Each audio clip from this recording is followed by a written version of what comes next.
Who's up for round three? Round three of the boxing match last night. Again, if you missed it, we're playing clips from the Thursday night Republican debate that was hosted by CNN, moderated by Wolf Blitzer and a couple other people. It was intense. Rubio wants to be president. Cruz wants to be president. Trump wants to be president. The problem is that this entire election cycle is playing to Trump's strengths. That's the issue. People in the GOP, the ones who decide the Republican primary process, okay, they are furious. I'm a registered Republican. Our primary is coming up on Tuesday, part of Super Tuesday here in Tennessee.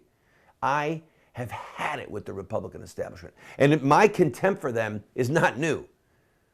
If you look back, we should find that video, the old red, or the pretty red dress.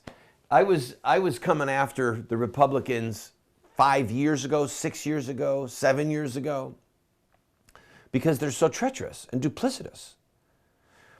So that rage, that anger, that sense of I've been betrayed, it runs so deep in the Republican voter, the psyche of so many Republican voters.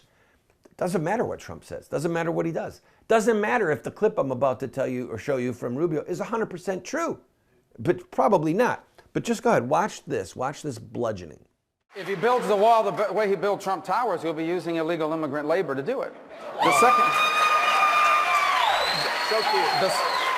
Such a cute soundbite. But no, it's not a soundbite, it's a fact. Yeah, again, go online and Google it. Donald Trump, Polish workers, you'll see it. The second thing about the trade war, I don't understand, because your ties and the clothes you make is made in Mexico and in China. So you're going to be starting a trade war against your own ties and your own suits. That's right. All right. You know what? Because why don't you make them in America? Their currencies. No. They devalue their currencies. Well, then make them in America. That makes it impossible. Well, you don't know anything about business. You lose well, on make them in America. Let me just tell you. They devalue their currencies. China, Mexico, everybody, Japan, with the cars. They devalue their currencies to such an extent that our businesses cannot compete with them. Our workers lose their jobs. So you make them in But China you and wouldn't in know anything Russia. about it because you're a lousy Well, I don't know businessman. anything about bankrupting four companies. No, You I bankrupted know, four you know what? companies. You know what? I don't know anything about You know what?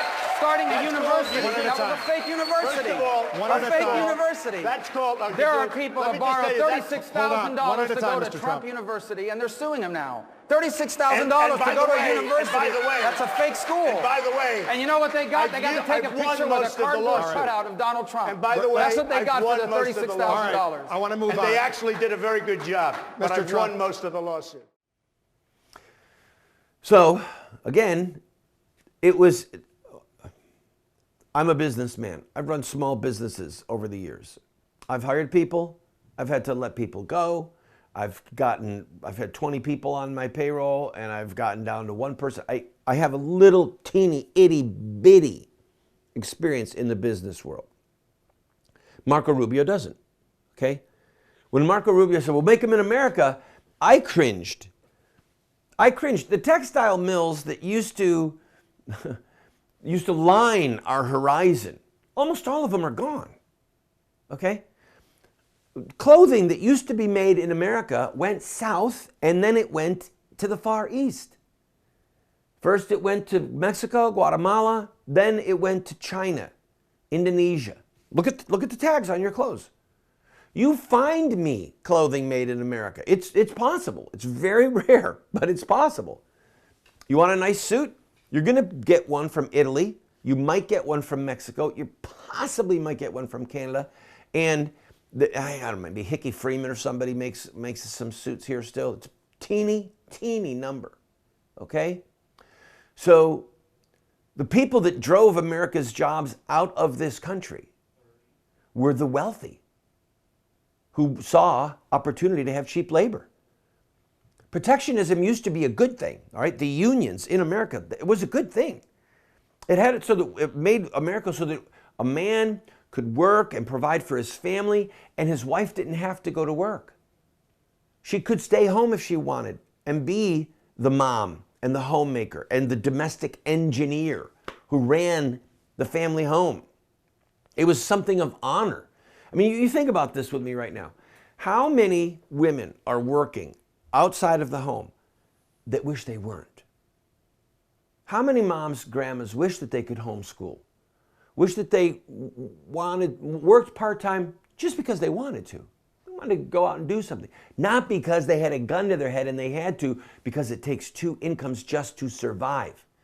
Well, there was a time not too long ago where one income could take care of the family, and a large portion of those working dads worked in manufacturing, okay? They made televisions. New York State, the New York State economy in the late 1950s, okay, when I was born, the New York State economy was the 5th largest economy in the world. The New York State economy, America was the #1 economy, but New York State by itself was the 5th largest economy in the world. They made locomotives, they made pianos, they made television sets, they made radios. They had an enormous amount of agriculture, okay? And now you drive through some of those manufacturing towns and you see huge buildings. Endicott Johnson, 10,000 employees making shoes, gone. Go up to Rochester, New York, go to Kodak Park. They literally blew up the buildings. Kodak was one of the most important businesses in America. It's still in business, but barely. And they've literally exploded the buildings, blown up the buildings to just create massive parking lots. That's because wealthy people saw an opportunity to leverage more money out of cheap labor, and they broke down the barriers. And so Smith Corona goes away, IBM goes away in Binghamton, New York. IBM, great computer manufacturing, they're all gone. All the plants are gone, okay? And people are outraged and they feel betrayed. And Trump is saying, I'm gonna make America great again. I'm gonna bring jobs back. It'll be interesting to see if he wins the election, if he's the president, how he does it. But I guarantee you, he's got more business sense than all the rest of them on the stage combined. And for those who are concerned about business and jobs, he's their man. And it doesn't matter if he filed bankruptcy 4 times or if he had a lawsuit. It doesn't matter. People who never made a mistake never made anything. And people who have been in business for a while have had things go badly. I guarantee it. How do you get good judgment? Experience. How do you get experience? Bad judgment. Friend, this TV show represents a mission. It's to be a voice of resistance to the evil in the land, but also to inspire people like you to take a stand at any level that you might be able to equip you, to inspire you, to challenge you, to give you the rhetorical ammunition that you need. But we still have to pay bills. This program, as you know if you're a regular viewer, we don't spend a lot of time raising money.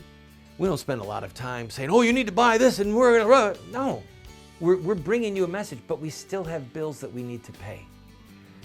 I'm asking you, if you have been blessed by this show, to please go to our website or send a check to the address you see on the screen or call the phone number that you see on the screen and use your credit card, and to give $50 or $100 or $500 just to help us meet our normal expenses. And we'll keep bringing you this hard-hitting show.